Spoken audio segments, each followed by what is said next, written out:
consacrer cette vidéo au paramétrage des comptes email dans Outlook 2010.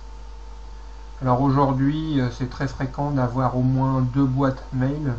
Personnellement, moi, je trouve plus facile d'avoir à gérer mes emails avec Outlook. Au-delà du fait de centraliser l'information au même endroit, les possibilités d'Outlook sont bien plus étendues que celles des solutions en ligne. Alors je vais vous montrer comment on configure un compte et comment on ajoute un compte email dans Outlook 2010. Alors vous lancez Outlook.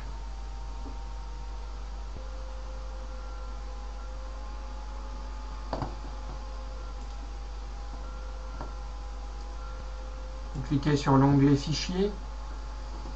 C'est à partir de là que vous allez pouvoir gérer vos comptes.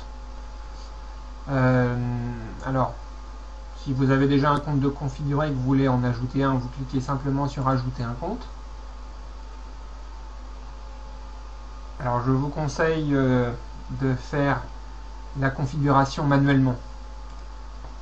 Donc, on sélectionne Configurer manuellement les paramètres du serveur. Suivant. Donc, il s'agit d'une adresse de messagerie en POP ou IMAP. Suivant.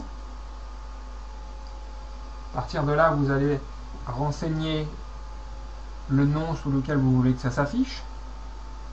Je vais prendre au hasard.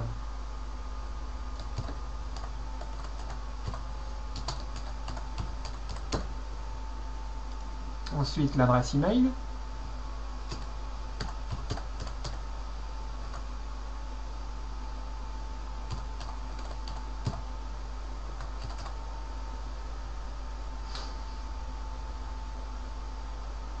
Les informations sur le serveur. Alors, si vous avez, donc ça dépend en fait des fournisseurs d'accès. Le plus régulièrement, on trouve, je dirais, un peu toujours la même chose. Je vais prendre un exemple concret, par exemple chez OVH. Le serveur entrant est souvent sous la forme pop3. Le nom de domaine dont vous êtes le propriétaire. Donc ici, là, c'est dupont.fr.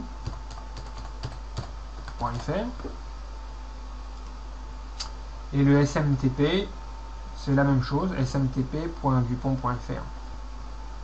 Par contre, selon votre fournisseur d'accès à Internet, l'envoi d'email peut être bloqué s'il s'agit d'un autre serveur SMTP. Donc je vous conseille de rentrer le SMTP de votre fournisseur.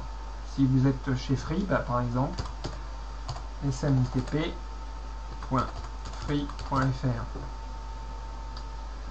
Pour être sûr des informations à renseigner concernant les serveurs, vous pouvez les demander auprès de l'hébergeur de votre nom de domaine. Donc on continue. Le nom d'utilisateur, donc dans la plupart des cas, il faut reprendre l'adresse email et le mot de passe.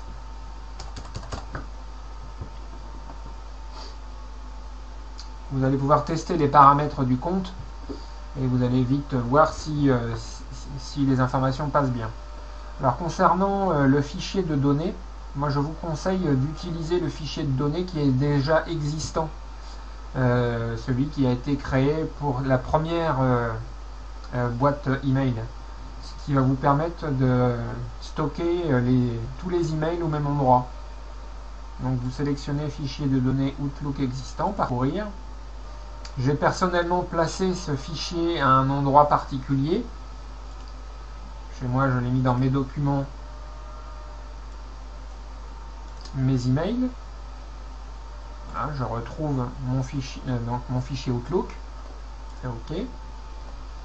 À partir de là, vous faites suivant. Donc dans mon cas, ça ne fonctionne pas parce que j'ai rentré n'importe quoi. D'ailleurs, si ça ne fonctionne pas, vous ne pouvez pas aller plus loin. Donc je vais arrêter la procédure ici et je vais prendre un de mes comptes qui fonctionne.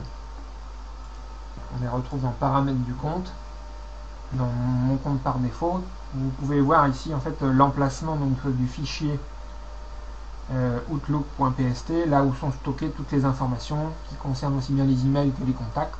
Voilà, on retrouve donc les informations concernant ma boîte mail. Donc vous voyez, mon nom de domaine est hébergé chez OVH.